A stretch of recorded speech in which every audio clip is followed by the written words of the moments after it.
बिस्मिल्लाहिर्रहमानिर्रहीम। Suhail Zubair takes फिलोसॉफ channel की जानब से आपको वेलकम करता हूँ। ये हमारा web design and development series का 6th लेक्चर है। इससे पहले हम बेसिक HTML सीख चुके हैं। हमारा ये सफ़र वेब डिज़ाइन एंड डेवलपमेंट साथ फ्रीलांसिंग, जिसके अंदर हम web design and development skill लेंगे और साथ फ्रीलांसिंग सीखेंगे, फ्रीलांसिंग टेक्निक सीखेंगे कि फ्रीलांसिंग कैसे करनी है और घर बैठ के हमने पैसे कैसे कमाने हैं। इस सीरीज़ का 6था लेक्चर है। हम स्किल पार्ट हमारा चल रहा है अभी तक, और इसके अंदर हम HTML बेसिक को देख चुके हैं। आज का जो हमारा टॉपिक होगा वो होगा CSS बेसिक्स। हम देखेंगे CSS किस तरह से इम्प्लीमेंट की जाती है, किन वे से की जाती है, HTML और CSS में क्या फ़र्क है, इसका पर्पज़ क्या है CSS का। ये आपके सामने एक वेबसाइट बनी हुई नज़र आ रही है, ये HTML और CSS में बनी हुई है। अगर सिंपल मैं HTML यूज़ करता तो ये बिल्कुल भद्दी से आपको नज़र आती, अगली नज़र आती। उसकी बजाय जब इसके ऊपर CSS अप्लाई हो गई है तो ये ब्यूटीफाई हो चुकी है, खूबसूरत बन चुकी है। तो चलिए स्टार्ट करते हैं अब हम अपना लेक्चर अकॉर्डिंग टू CSS।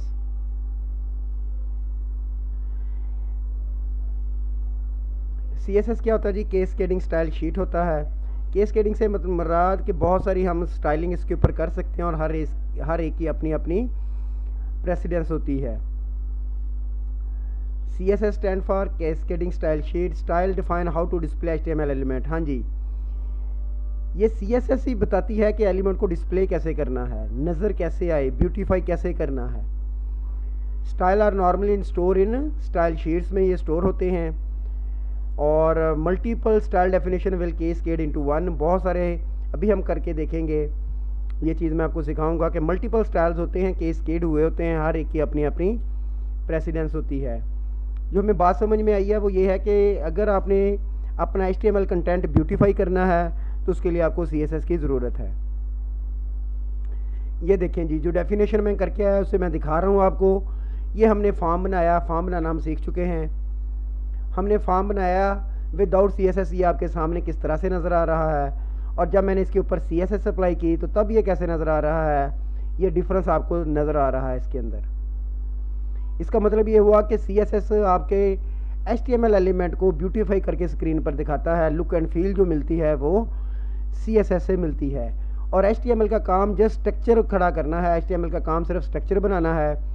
उसने इनपुट फील्ड आप CSS के बगैर CSS में नहीं बना सकते, वो HTML ने बना दी। इसको खूबसूरत जो किया वो CSS ने किया। ये सिलेक्ट ऑप्शन है, आपको पता है ये HTML में बनाया जाता है, CSS में नहीं बनता। CSS की मदद से मैंने इसको ब्यूटीफाई कर दिया है। ये एक मैंने इमेज आपके लिए निकाला है कि ये देखें, HTML ने एक तो स्ट्रक्चर बना सकती है, इससे ज़्यादा वो कुछ नहीं कर सकती। CSS स्ट्रक्चर नहीं बना सकती। तो HTML की मदद से हमने स्ट्रक्चर बनाया और CSS ने उसे ब्यूटीफाई कर दिया, उसे स्टाइल कर दिया, उसे खूबसूरत कर दिया, उसका मेकअप कर दिया। आने वाले दिनों में हम जावास्क्रिप्ट सीख रहे हैं, तो ये मैंने एक उसका भी कंपैरिजन दिया हुआ है। स्ट्रक्चर HTML ने खड़ा किया, ब्यूटीफाई उसे CSS ने किया, और उसके अंदर बिहेव या डायनामिक बिहेव उसके अंदर जावास्क्रिप्ट की मदद से आएगा। अब मल्टीपल वेज हैं स्टाइल शीट को डिफाइन करने के, वो एक्सटर्नल कहलाता है। एक्सटर्नल के अंदर हम क्या करते हैं, CSS हम एक फ़ाइल में लिख लेते हैं जिसकी एक्सटेंशन CSS होती है, और इसको अपनी HTML फाइल के साथ लिंक कर लेते हैं। ये मैं सारा कुछ प्रैक्टिकली करके दिखाने वाला हूँ अभी आपको। इंटरनल स्टाइल शीट क्या होती है कि अगर आप HTML के अंदर ही हेड टैग के अंदर स्टाइल का टैग शुरू करें और CSS लिखना शुरू कर दें, इसे हम इंटरनल या एम्बेडेड CSS कहते हैं। इनलाइन क्या होती है कि जो HTML एलिमेंट है, एलिमेंट के अंदर ही अगर आप CSS लिख दें, जिस तरह ये मैंने लिखी हुई है, तो इसको हम इनलाइन CSS कहते हैं। ये multiple style cascade into one, सबसे जो कम प्रेसिडेंस है वो ब्राउज़र डिफ़ॉल्ट है। मतलब आप जो कुछ लिखेंगे वो ब्राउज़र डिफ़ॉल्ट, वो स्टाइल जो भी उसको मिला हुआ है, जिस तरह से वो नज़र आ रहा है वो आपको नज़र आ जाएगा, डिस्प्ले होगा। अगर आपने एक्सटर्नल स्टाइल शीट यूज़ की हुई है तो उसके अंदर अगर आपने CSS लिख दी तो वो इसको ओवरराइड कर देगा, अब डिफ़ॉल्ट ख़त्म हो जाएगा, जब जो आप उसे कह रहे हैं वैसा वो दिखाएगा। अगर आपने इंटरनल या एम्बेडेड की हुई है तो वो इसको भी ओवरराइड कर देगा, इसको भी कर देगा और इसको भी कर देगा। और अगर आपने इनलाइन की हुई है वो प्रीवियस सबको ओवरराइड करता हुआ जो इन लाइन के अंदर आपने स्टाइल दिया वो सबको ओवरराइड कर देगा। और अगर आपने जावा के थ्रू स्टाइलिंग कर दी, मतलब आपने जावा के अंदर जावा से मरा जावा स्क्रिप्ट के थ्रू अगर आपने कमांड्स दी तो प्रीवियस तमाम को ओवरराइड करके इस बार जो आप उसे कह रहे हैं जावा के थ्रू जो आप CSS कर रहे हैं उसकी प्रेसिडेंस सबसे ज़्यादा है।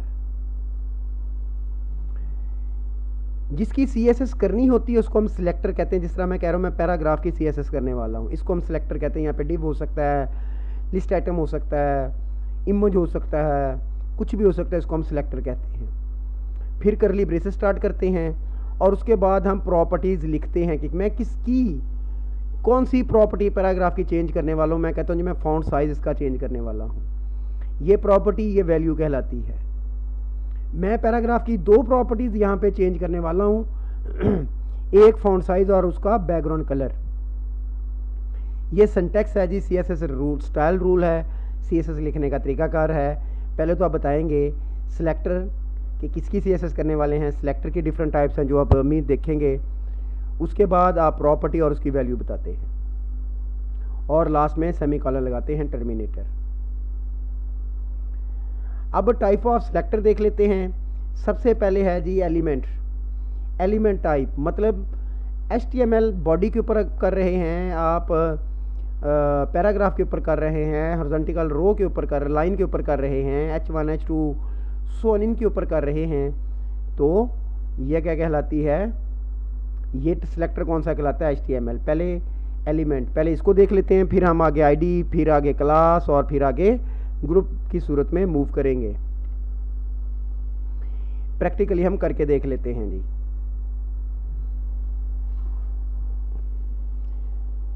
सबसे पहले स्टाइल में डिस्कस करूंगा, जो हम ऊपर पढ़ के आए हैं कौन से हैं जी, इनलाइन है, उसके साथ इंटरनल है या जिसे एम्बेडेड भी कहते हैं, और एक्सटर्नल है। मैंने एक पैराग्राफ लिया P और मैं इसके अंदर कुछ लिखता हूँ।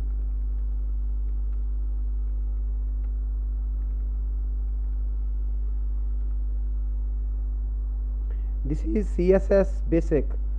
अगर मैं इसकी स्टाइलिंग करना चाहता हूँ, पहले मैं आपको स्क्रीन पर दिखा देता हूँ ये वैसे कैसे नज़र आता है। तो ये ऐसे नज़र आ रहा था जी, दिस इज़ CSS बेसिक्स। अगर मैं इसकी स्टाइलिंग करना चाहता हूँ, इसकी लुक एंड फील चेंज करना चाहता हूँ, इसे ब्यूटीफाई करना चाहता हूँ, तो इसके लिए मुझे CSS लिखनी पड़ेगी, वो मैं अभी लिख रहा हूँ। अगर मैं एलिमेंट के अंदर ही CSS लिख दूँ तो इसको हम इनलाइन CSS कहते हैं। इनलाइन CSS लिखने का तरीकाकार कुछ यूँ है।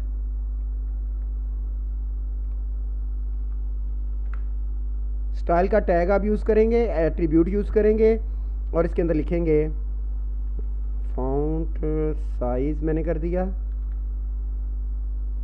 ये मैंने कर दिया जी 30 पिक्सल, सेमीकोलन वो तो देना ही देना है। अगली कमांड कलर, मतलब फाउंड डैश कलर नहीं है, ये सिंपल कलर लिखेंगे आप, शॉर्ट कलर कॉलन रेड। अब ये क्या है, ये उसकी प्रॉपर्टी है, किसकी, पैराग्राफ की property found size 30 pixel, paragraph की प्रॉपर्टी कलर रेड। ये मैं उसकी प्रॉपर्टीज़ मैंने बदल दी। अभी हम जाके चेक कर लेते हैं कि क्या नज़र आ रहा है हमें। ये देखें जी, दिस इज CSS बेसिक। तो ये इनलाइन था। अब मैं क्या करता हूँ, चलें जी एक और ले लेता हूँ, H6 ले लेता हूँ जी।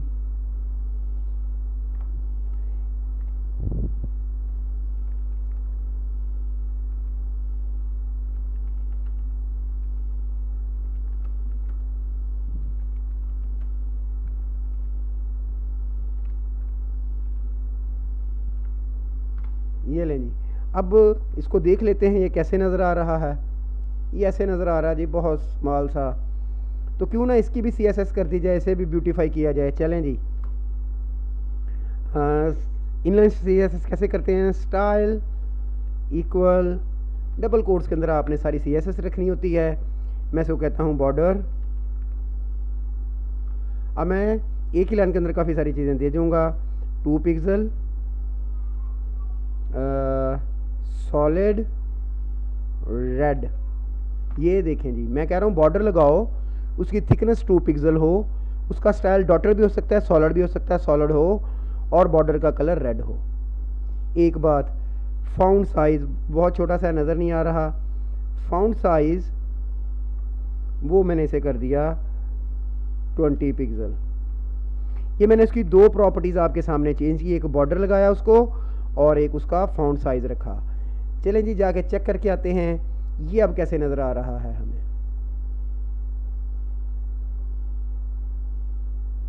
हाँ जी, बात समझ में आ गई होगी आपको। इसका कलर भी बदलना है तो एक और यहाँ पे सेमी कॉलन के बाद लिख दें colour, COLOR colour, colon cadet CADET cadet BLUE blue. मैंने इसका कलर रख दिया कैडेट ब्लू। लेट्स सी, ये लें जी। ये जो अभी हमने की है इसको हम इनलाइन CSS बोलते हैं। इनलाइन CSS करती क्या है, लुक एंड फील देती है आपको जो HTML के एलिमेंट हैं उनका। ठीक हो गया जी। अब हम क्या करने वाले हैं, अब हम जो है इंटरनल CSS देखने वाले हैं वो कैसे अप्लाई होती है। इंटरनल CSS जो होती है वो हेड टैग के अंदर स्टाइल के टैग के अंदर यूज़ करते हैं। चलिए मैं आपको भी करके दिखा देता हूँ। मैं ले लेता हूँ यहाँ पे img image src इक्वल /, यहाँ पे मेरे फोल्डर में पड़े होंगे इमेजेस, तो वहाँ से इमेजेस, एक फ़ाइल का नाम इमेजेस है तो वो लेने लगा हूँ जी मैं imag images.png और मैंने इमेज को क्लोज़ कर दिया और कुछ नहीं दे रहा क्योंकि मैं इसकी CSS करने वाला हूँ। चेक कर लूँ, हाँ जी डिस्प्ले हो गया। अब अगर आपने इसी पेज के अंदर रहते हुए स्टाइल टैग के अंदर, हेड टैग के अंदर आपने बनाना है स्टाइल टैग, अगर आप उस टैग के अंदर CSS लिखते हैं तो उसको हम क्या बोलते हैं, उसको हम बोलते हैं इंटरनल या एम्बेडेड CSS। अब मैं CSS किसकी करने वाला हूँ, एग्जैक्टली इमेज की। img लिखेंगे आप, करली ब्रेसेस। अब जो मैंने img लिखा है ये एक्चुअली सिलेक्टर है, ये भी साथ साथ समझते जाएंगे हम। img कहलाता क्या, ये HTML एलिमेंट कहलाता है। ये HTML का एलिमेंट है ना जी, हाँ जी। हम इसे कहते हैं width, WIDTH width colon 300 pixel, height colon 200 pixel, MARGIN margin left. Margin left क्या होता है कि लेफ्ट साइड से इतनी स्पेस छोड़ दो। मैं से कहता हूँ 50 पिक्सल। ये मैंने CSS कर दी किसकी, इमेज की। स्टाइल कहलाता क्या है, इनलाइन। सिलेक्टर क्या है, इमेज। चलिए जी लेट्स सी, ये ले बॉर्डर लगा दें इसको। चलिए जी इसको बॉर्डर भी लगाते हैं। Border 2 pixels, dotted green. Let's see जी क्या करता है, ये लें जी।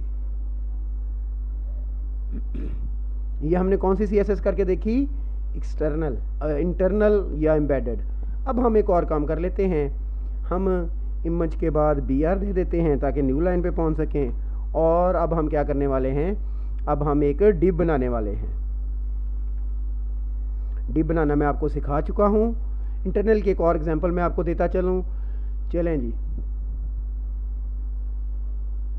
ये देखें हमने एक सादा सा टेबल बनाया और कुछ भी नहीं है। ये देखें टेबल है और इसके अंदर कुछ रोज़ और कॉलम है। ये मैं आपको स्क्रीन पर दिखा देता हूँ एक बार।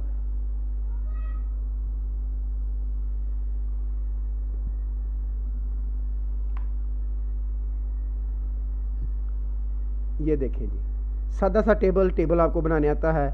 अब हम इसकी CSS करने लगे हैं, वो भी इंटरनल। तो मैं जो यूज़ कर रहा हूँ वो है टेबल। मैं क्या कह रहा हूँ, टेबल की CSS करो। तो क्या करो, बॉर्डर रेडियस 25 पिक्सल दे दो। ये मैं अभी आपको बाद में दिखाता हूँ ये क्या होता है। विड्थ हाइट आपको पता है, पैडिंग मैं बाद में दिखाता हूँ आपको। पहले आप इसकी CSS देख लें। टेबल के ऊपर जो मैंने CSS अप्लाई की, इनलाइन की बजाय अब मैंने इंटरनल अप्लाई की, या एम्बेडेड इसे कहते हैं। अब मैं आपको दिखा देता हूँ, ये लें जी, उसकी विड्थ हाइट बढ़ गई। क्यों? क्योंकि मैंने उसके ऊपर CSS अप्लाई कर दी है। अब ये कंटेंट इसका चेक करें, इसका कंटेंट बॉर्डर के साथ है। अगर आपने विदन ऑब्जेक्ट कंटेंट को मूव करना हो, कंटेंट को स्पेस देनी हो, डिस्प्लेसमेंट करनी हो, तो आप पैडिंग का इस्तेमाल करते हैं।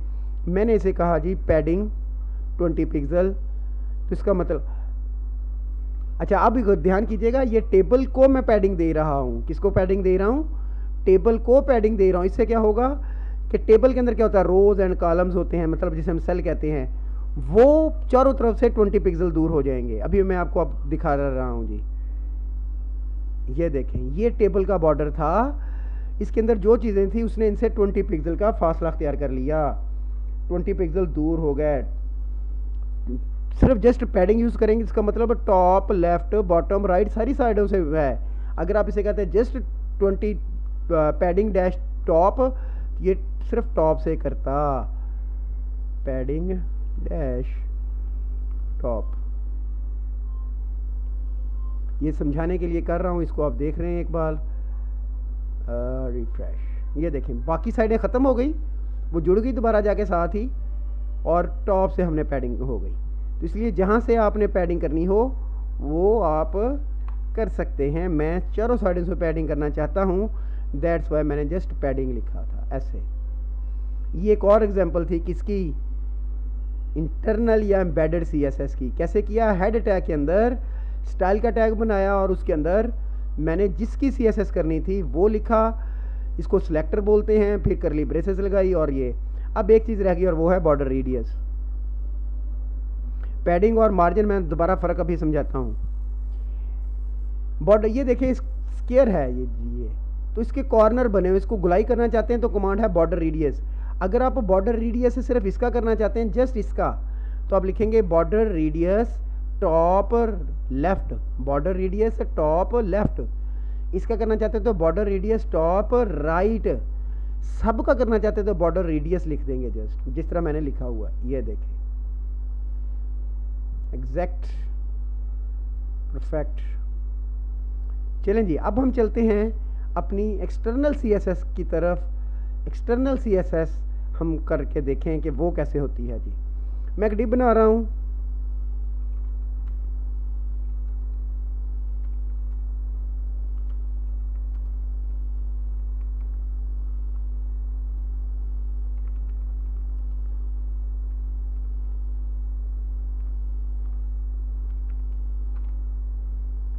एक्सटर्नल के लिए मैंने आपको बताया था आप क्या करते हैं, हेड टैग के अंदर लिंक लगा देते हैं। पहले मैं वो लिंक लगाऊंगा, उसके बाद फिर मैं वो बनाऊंगा फाइल। तो लिंक देने का तरीकाकार होता है लिंक रेल इक्वल, मैं ये लिंक ही दे रहा हूँ, STYLE style sheet, rel equal to STYLE style sheet. अच्छा जी, href कहाँ में पड़ी है, मैं यहीं पे रखने वाला हूँ जिस फोल्डर में मेरी फ़ाइल पड़ी है। तो उसका मैं नाम रखने वाला हूँ my style STYLE style .css, उसकी एक्सटेंशन, और ये एंड जी। इस तरह से लिंक बनाते हैं जी आप। एक चीज़ अगर आप लिखना चाहें तो आपकी मर्ज़ी देनी चाहिए, वो होता है टाइप इक्वल टेक्स्ट। कौन सी मतलब स्टाइलिंग करने वाले हैं आप, टेक्स्ट CSS स्टाइलिंग करने वाले हैं जी आप।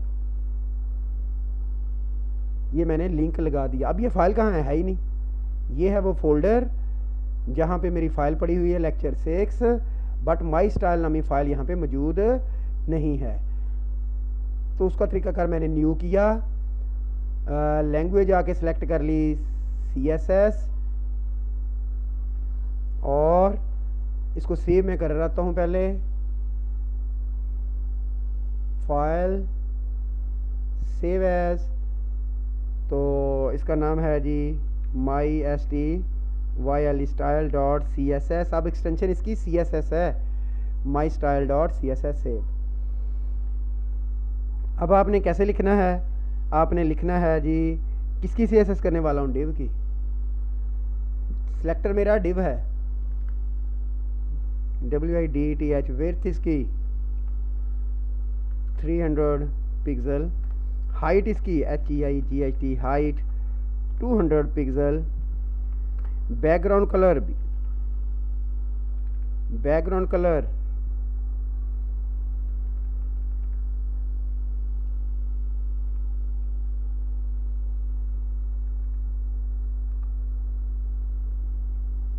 उसके बाद कलर से मुराद फाउंड का कलर, ये ले जी, मैंने CSS कर दी। अब जाके चेक करते हैं हम कि हमारे इसके ऊपर क्या इफेक्ट आया। वाह, आ गया कलर। अगर मैं एक कमांड नहीं देना चाहता तो ये मैंने इसको क्या कर दिया, कमेंट कर दिया, क्योंकि वो कलर ग्रे उसके ऊपर वाज़ेह नहीं हुआ, तो इसलिए ये लेंगे। This is div 1 for external CSS। अब इसके कोड पे चलते हैं, मैं आपको कोड दिखाने लगा हूँ। ये देखिए, मैंने एक div लिखा था ना, मैंने इसकी इनलाइन CSS इंटरनल CSS की, ना मैंने इसकी इंटरनल CSS की, मैंने इसकी एक्सटर्नल CSS की। एक फ़ाइल बनाई, उसके अंदर CSS की और उस फाइल का लिंक यहाँ पे दे दिया, तो लिंक देने का तरीकाकार भी मैंने बता दिया, तो वो CSS कर रहा है। अब एक चीज़ मैंने आपको बताई थी, कैस्केडिंग। क्या? कैस्केडिंग। अब उसको समझ लेते हैं वो क्या है। देखिए, हम बात सुने, एक्सटर्नल थी, एक्सटर्नल से मैं कॉपी करके ला रहा हूँ जी, जो मेरी एक्सटर्नल है Ctrl+C, उसी से मैं कॉपी करके यहाँ पे ले आया Ctrl+V, और बाकी सारा कुछ वही रहा, सिर्फ फ़ॉन्ट कलर बदल दिया। कलर कर दिया मैंने इसका रेड। अब गौर करने की बात है, होगा क्या? आइडिया होगा ये कि इसकी प्रेसिडेंस ज़्यादा है, एक्सटर्नल की कम है, तो कलर अब रेड नज़र आएगा आपको। ये देखें, इस वक्त ब्लैक है, रेड नज़र आएगा। ये लें जी, और मैं काम कर देता हूँ, एक्सटर्नल में जाके कर देता हूँ वो फ़ॉन्ट साइज़ बढ़ाता हूँ ताकि आपको नज़र आए। फ़ॉन्ट साइज़ वो मैंने कर दिया जी इसका 30 पिक्सल। बड़ा सा फ़ॉन्ट साइज़ दिखा रहा हूँ मैं आपको। रिफ्रेश, ये लें। अब मैं और काम करता हूँ, और काम मैं ये करता हूँ जी कि मैं अब इनलाइन CSS करने लगा हूँ इसकी। तो देखें, कैस्केड क्या था, एक फाइल में मल्टीपल स्टाइल आपने रख दिए, तो इसी को हम कैस्केड कहते हैं। मैंने कहा STYL स्टाइल इक्वल, बाकी सारा कुछ वही रहे, सिर्फ फ़ॉन्ट कलर बदलने लगा हूँ मैं कहता हूँ COLOR colour colon green, GRWN green, Ctrl+S। मज़े की बात है जी। अब हम सारी बात समझ लेते हैं। एक्सटर्नल CSS की प्रेसिडेंस सबसे कम है। आप जब एक्सटर्नल CSS के थ्रू कोई काम करेंगे, वो अगर इंटरनल नहीं है, इनलाइन नहीं है, तो वही काम होगा जो आपने उसे कहा है। अगर आपने उसी चीज़ की आपने इंटरनल भी लिख दी, तो फिर वो काम करेगा जो इंटरनल उसे कह रही है। अगर आपने उसी चीज़ की एक्सटर्नल इनलाइन भी लिख दी, तो फिर सबसे ज़्यादा प्रेसिडेंट मिलेगी ग्रीन को। मैं इसकी विड्थ बढ़ा रहा हूँ यहाँ पे इनलाइन की, width 400 पिक्सल। एक्सटर्नल में क्या थी? 300 पिक्सल। इंटरनल में क्या थी? 300। मैंने इन लाइन आके लिखी और विड्थ कर दी मैंने 400 पिक्सल। तो इसको प्रेसिडेंस सबसे ज़्यादा होने की वजह से इसने ये अप्लाई कर देना। ये देखें, तो ये थे हमारे डिफाइनिंग वेज ऑफ CSS। कौन कौन से? इंटरनल, इनलाइन और एक्सटर्नल हम एक फ़ाइल बनाते हैं जिसकी एक्सटेंशन हम CSS रखते हैं, उसके अंदर अपनी CSS रखते हैं और उसका लिंक हम अपनी HTML फाइल को दे देते हैं हेड टैग के अंदर, तो वो CSS वहाँ पे अप्लाई हो जाती है। और सबसे बेस्ट तरीका यही है, एक्सटर्नल वाला ही। क्योंकि आपका कोड, अगर ये तो मैंने थोड़ी सी CSS लिखी है, अगर आप ज़्यादा लिखूँ तो आपका कोड बहुत बड़ा होता जाएगा, और इन लाइन आप दें ये तो देखें तो वो तो क्लस्टर्ड हो गया, बहुत ज़्यादा कंजेश। तो इसलिए ये इन सब की बजाय कोड अपना अलहदा कर लें, CSS अपनी अलहदा फाइल में लिखें, जावास्क्रिप्ट अपनी अलहदा फाइल में लिखें, CSS की फाइल में HTML की फाइल में जस्ट आपकी HTML लिखी हुई हो, CSS आपकी एक्सटर्नल फाइल में हो, जावास्क्रिप्ट आपकी एक्सटर्नल फाइल में, और उनका जस्ट यहाँ पे लिंक प्रोवाइड कर दें आप।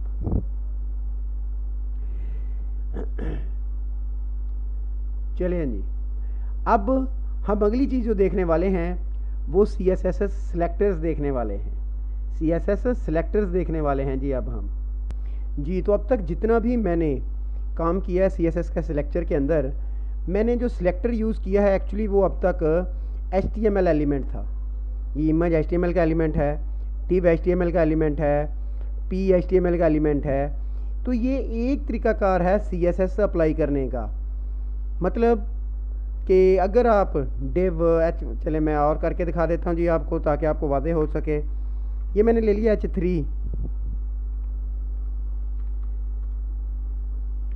This is HTML element. चलें, इसकी अगर मैंने CSS करनी है तो मैं क्या करूँगा, यहाँ पे लिखूँगा H3। अब मैं सारी इंटरनली कर रहा हूँ, एक्सटर्नल नहीं कर रहा, सारी इंटरनल CSS कर रहा हूँ। आपको समझ आ गई हुई है कि इंटरनल और एक्सटर्नल में क्या फ़र्क होता है। मैं कहता हूँ जी येलो और कलर रेड, बस, और कुछ नहीं दे रहा मैं इसको। तो मैंने जो इस वक्त सेलेक्टर यूज़ किया वो H3 है। H3 क्या है? HTML कंपोनेंट है, div HTML कंपोनेंट है, इमेज HTML कंपोनेंट है, पैराग्राफ HTML कंपोनेंट है, लिस्ट HTML कंपोनेंट है। ये सारे के सारे HTML कंपोनेंट हैं। ये ले, अब हम फर्स्ट टाइम क्या करते हैं, हम करते ये हैं ID सेलेक्टर देखते हैं। क्या? ID। मैं क्या करता हूँ, टेबल HTML कंपोनेंट को ख़त्म करके इसकी जगह पे मैं देखें, जब मैं टेबल लिख रहा था, टैग दे रहा था, मैंने इसको एक ID दे दी। मैंने इसको एक ID दे दी TB के नाम से। तो क्यों ना, अगर आप ID से काम करेंगे तो आपको हैश लिखना है शुरू में। अगर आप HTML कंपोनेंट से काम करेंगे तो HTML कंपोनेंट लिखेंगे। अगर आप ID से काम करेंगे, इस वक्त सेलेक्टर क्या है, ID, मैं बताऊंगा ये हम क्यों यूज़ कर रहे हैं। तो हैश साइन यूज़ करेंगे, साथ जो भी आपने ID रखी है वो आपने ID रखी है TB, और उसी तरह से फिर करली ब्रेसेस स्टार्ट और उसके अंदर CSS करेंगे। आप देखेंगे कोई फ़र्क नहीं है, काम उसी तरह से हो रहा है जिस तरह से पहले हुआ था। ये देखें। अब फिर ID क्यों यूज़ करते हैं, आए अब हम चलते हैं, ये देखते हैं ID क्यों यूज़ करते हैं। अच्छा जी, ये देखें, ये एक डिव है। क्यों ना एक और डिव ले लिया जाए, बल्कि 2-3 ले लिए जाए।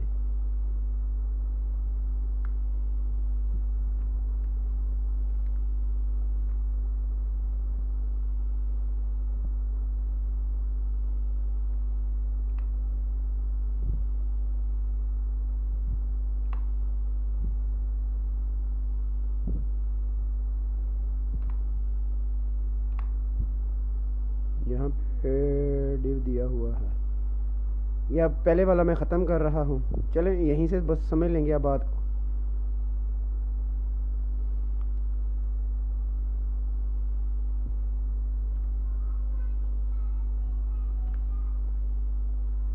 अब गौर कीजिएगा, ये एक मैंने डिव लिखा था, ये दूसरा डिव, ये तीसरा डिव। इनके स्लैशेस नहीं उठाए हमने, स्लैश डिव नहीं उठाया। चलिए हम खुद से टाइप कर देते हैं।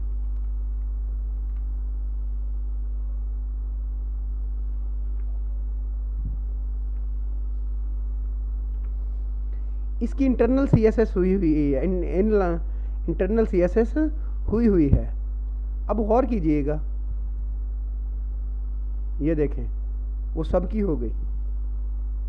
मैं तो ये बिल्कुल भी नहीं चाहता था, मैं चाहता था हर डिव की CSS अलहदा हो, बट जब आप यहाँ पे सिलेक्टर यूज़ कर लेंगे HTML का, HTML कंपोनेंट, HTML एलिमेंट, तो इस पेज में जितने डिव होंगे सब के ऊपर वो आपका स्टाइल अप्लाई हो जाएगा, जिस तरह ये हो रहा है।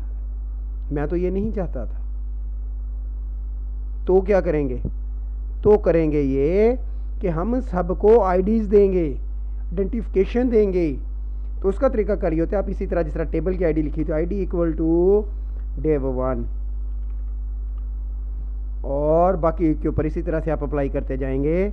Ctrl+C, Ctrl+V, Ctrl+V, Ctrl+S। अब मैंने 3 डिफरेंट आईडीज़ दे दी हैं उसको। इसको मैंने दे दी आईडी, आप देख चुके हैं HTML का आपके ऊपर कैसे अप्लाई करता है, वो आप देख चुके हैं। मैं उसको ख़त्म कर रहा हूँ। ये डिव जिसको मैंने खुद से स्टाइल दी, चलें जी, नहीं करता जी, मैं इसको थोड़ा सा बदल देता हूँ, ये कुछ नहीं है। चलें जी, सेव।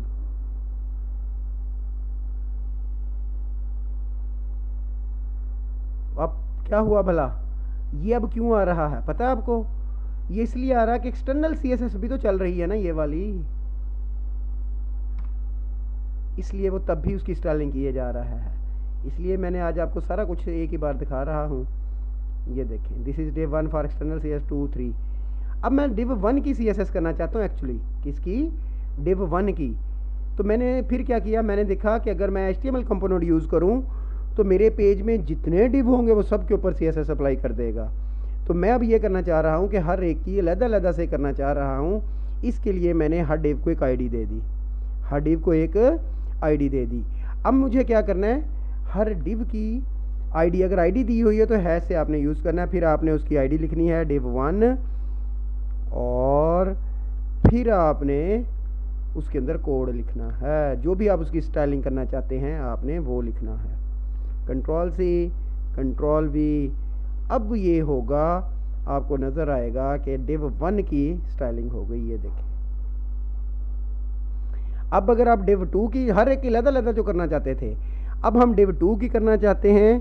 Ctrl+C, इंटर, Ctrl+V, यहाँ पे आप लिख देंगे div2, और मैं बैकग्राउंड कलर इसका बदल रहा हूँ। बैकग्राउंड कलर इसका कर दिया मैंने ब्लू। ये देखें, अब मैं हर एक की अलग-अलग करना चाह रहा था।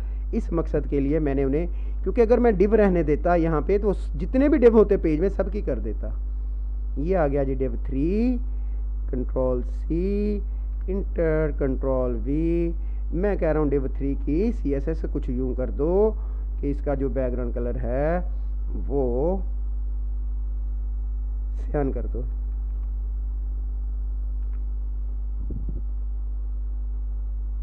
ये देखें जी,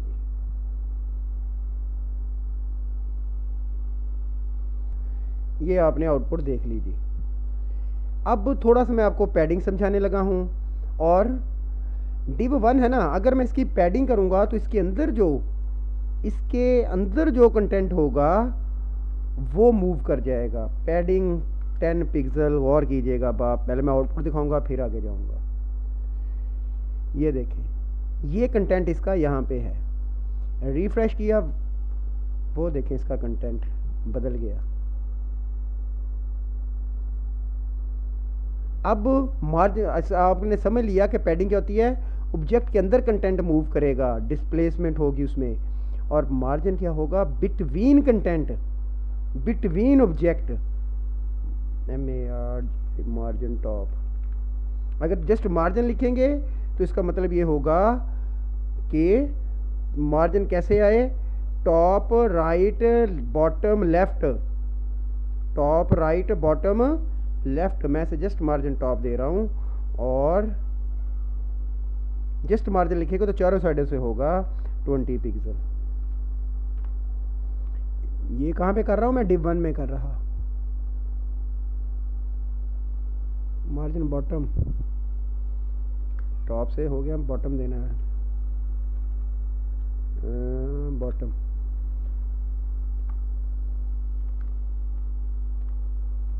अब आप देखेंगे कि दो डिव्स का आपस में फासला, ये देख लीजिए।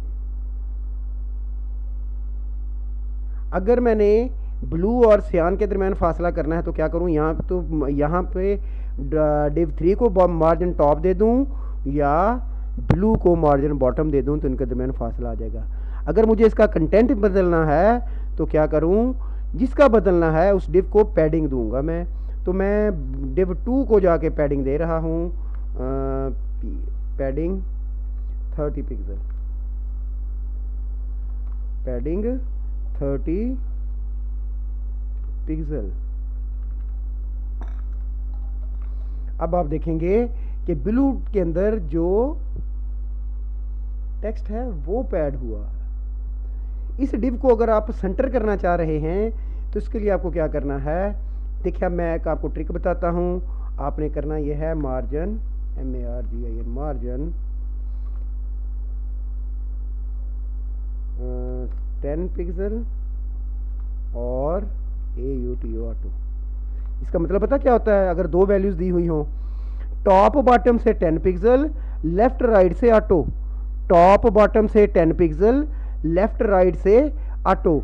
अब ये सेंटर में हो जाएगा, देखते हैं अभी हम इसको, ये देखें मैंने इसकी कोई पैडिंग अप्लाई नहीं की हुई इसलिए इसका टेक्स्ट साथ जुड़ा हुआ है। तो ये थोड़ा सा CSS था। अब हम आगे चलते हैं। एक चीज़ और हमारी रहती है क्लास के साथ। अगर आप जहाँ पे आपने इसे ID दी है यहाँ पे आप क्लास अप्लाई कर देते तो उसका क्या फ़र्क पड़ता, सेम चीज़ें हैं, क्लास इक्वल div1, मैं सिर्फ ID की जगह पे क्लास बदलता जा रहा हूँ। एक और सिलेक्टर है ये,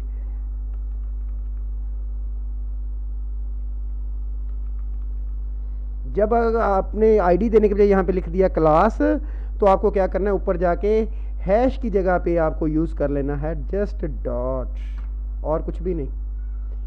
जब क्लास आपने यूज़ की हुई है तो आपको क्या करना है, डॉट। अगर आपने ID यूज़ की हुई है तो आपको क्या करना है, हैश।